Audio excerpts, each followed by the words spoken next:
जय श्री राम दोस्तों, स्वागत है आपका आपके अपने YouTube चैनल सात्विकी मैथ्स क्लास में। जैसा कि आप देख पा रहे हैं कि क्वेश्चन नंबर 9 है।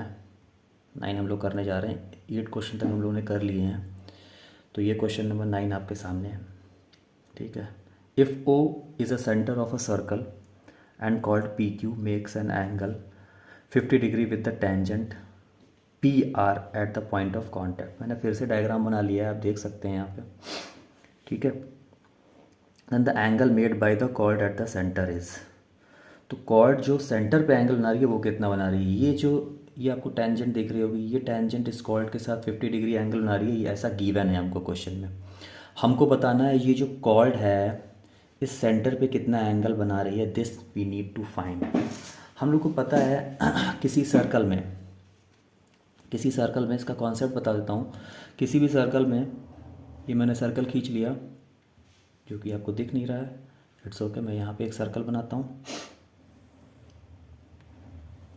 ये सर्कल आपको दिख रहा होगा। ठीक है। और मैंने ये टेंजेंट बना दी। ठीक है। तो जो ये पॉइंट होता है, इस पॉइंट को बोलते हैं point of contact.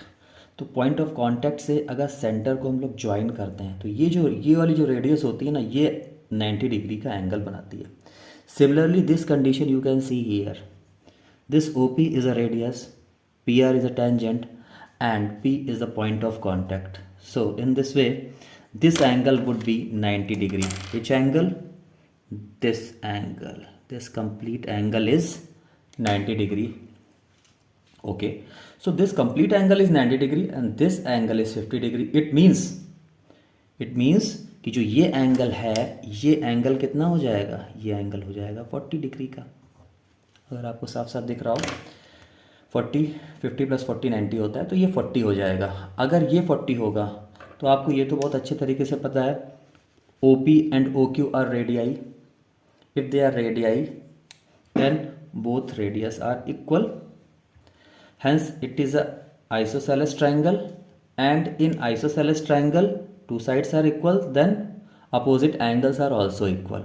So in this way ये 40 होगा और ये भी 40 हो जाएगा। ओके। ये दोनों एंगल 40 के हो जाएंगे। जब ये दोनों एंगल 40 के हो जाएंगे, हमको पता है ट्राइंगल के तीनों एंगल का सम कितना होता है? 180 डिग्री होता है। तो इस एंगल की वैल्यू कितनी हो जाएगी जो कॉर्ड द्वारा सेंटर पे बनाया जा रहा है? 180 माइनस 80, 180 माइनस 40 प्लस 40 मीन्स 80। तो 100 में से 80 गया, 100 बचा। तो इसका ऑप्शन B करेक्ट है। B आपको 100 दिया गया है। ओके। चलिए सॉल्व करते हैं हम लोग नेक्स्ट क्वेश्चन, जो कि क्वेश्चन नंबर है 10। ठीक है। क्वेश्चन नंबर 10 में कह रहा है a quadrilateral PQRS is drawn to circumscribe a circle. तो मैंने यहाँ पे डायग्राम बना लिया है PQRS, जो कि सर्कल को सर्कमस्क्राइब कर रहा है, मतलब चारों तरफ से घेरे हुए है। ठीक है। सर्कमस्क्राइब का मतलब ये होता है। तो क्वाड्रिलेटरल सर्कमस्क्राइब करें तो क्वाड्रिलेटरल सर्कल को घेरे हुए है। ठीक है। तो यहाँ पे PQ हमको दी गई है 12, this complete length is 12, QR is given as 15, so this complete is 15,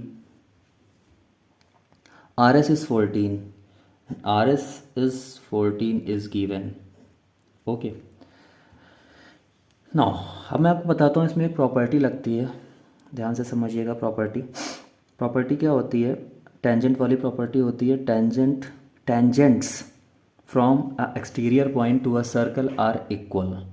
तो दो टेंजेंट खींची जा सकती हैं एक एक्सटर्नल पॉइंट से किसी भी सर्कल के लिए, जो कि दोनों की दोनों बराबर होती हैं। जैसे मैं अगर आपको यहाँ पे हल्का सा खींच के दिखा दूँ, ये मैंने एक पॉइंट ले लिया एक्सटर्नल पॉइंट, तो ये टेंजेंट ऐसे और ये टेंजेंट ऐसे, तो ये और ये आपस में क्या होंगी? इक्वल होंगी। ठीक है। ऐसे यहाँ पे देखेंगे तो ये और ये आपस में इक्वल हो जाएंगी, ये और ये आपस में इक्वल हो जाएंगी, ऐसे ही ये और ये आपस में इक्वल हो जाएंगी। मैंने साइन अलग अलग बनाए हैं। ठीक है। ये और ये आपस में इक्वल हो जाएंगे, इस तरीके से मैंने साइन बना दिए हैं। ठीक है। तो मैं सबको सपोज़ कर लेता हूँ। सपोज़ दैट मैंने मान लिया ये और ये पार्ट इक्वल है, तो इन दोनों को मैंने x मान लिया। ठीक है। ये हो गया y। ठीक है। ये दोनों पार्ट्स इक्वल हो गए। ये हो जाएंगी z, इसको z मान लेते हैं, z एंड जी। ओके, और इन दोनों पार्ट्स को भी मान लो ए मान लेते हैं, ए एंड ए। ओके, एक कमी और है, ये जो बीच में पॉइंट्स आ रहे हैं इनको भी हमको मानना पड़ेगा, तब आपको ज़्यादा मैं समझा पाऊँगा अच्छे से। हाँ ठीक है, चलिए कोई दिक्कत नहीं है, ऐसे ही कर लेते हैं। गिवन हम लोग को क्या क्या है, हम लोग को गिवन है ये पी क्यू गिवन है। पी क्यू की जगह हम लोग क्या लिख सकते हैं, मतलब एक्स प्लस वाई लिख सकते हैं, एक्स प्लस वाई, तभी तो पी क्यू बनेगा। एक्स प्लस वाई बराबर 12, ठीक है। ओके, एक्स प्लस वाई बराबर 12 हो गया, और वाई प्लस जेड बराबर 15 हो गया, करेक्ट। एक चीज़ और गिवन है हमको, ए प्लस जेड बराबर 14 हो गया। ठीक है, इसको थोड़ा फास्ट करेंगे क्योंकि ये ऑब्जेक्टिव है, बट आपको समझाने के लिए मैं धीरे धीरे कर रहा हूँ। ए प्लस जेड बराबर 14 हो गया। हमको निकालना क्या है, we need to find here a plus x. हमको ए प्लस एक्स निकालना है, ठीक है। अब अगर हम ए प्लस एक्स की बात करें तो अगर हम फर्स्ट टू इक्वेशंस को देखें और इनको हम क्या कर दें, सब्ट्रैक्ट कर दें। Okay, just subtract them. तो अगर हम सब्ट्रैक्ट करेंगे तो y से y कैंसिल हो जाएगा, मेरे पास आ जाएगा यहाँ देखिए x माइनस जेड, 12 से 15 जाएगा, माइनस का 3 आएगा, ठीक है, आप लोगों को दिख रहा होगा। अब अगर हम यहाँ से z की वैल्यू निकालें तो क्या आएगी, z को उधर भेजेंगे, -3 को इधर लाएंगे, तो ये हो जाएगी x plus 3 is equal to z, ठीक है। ये जो वैल्यू है z की आप यहाँ पुट करेंगे, यहाँ पे, ठीक है, इस जगह पे आप इसको पुट करेंगे। पुट करिए आप इसको फटाफट। जैसे ही आप इसको पुट करेंगे, आपको देखिए मैं यहाँ पे पुट कर रहा हूँ, इस चीज़ को यहाँ लिख रहा हूँ। तो ये तो ऐसे ही रहेगा, ठीक है। z की जगह मैंने x प्लस 3 लिखा, x प्लस 3, ठीक है, और इज इक्वल टू 14। सबको दिख रहा होगा, थोड़ा नीचे है बट इट्स ओके। अब हमको a प्लस एक्स ही तो चाहिए, क्योंकि a plus x S P चाहिए हमको, a प्लस एक्स। ये 3 उधर जाएगा, 3 उधर जाएगा तो 14 में से 3 गया, कितना बचा, 14 में से 3 गया 11 बचा।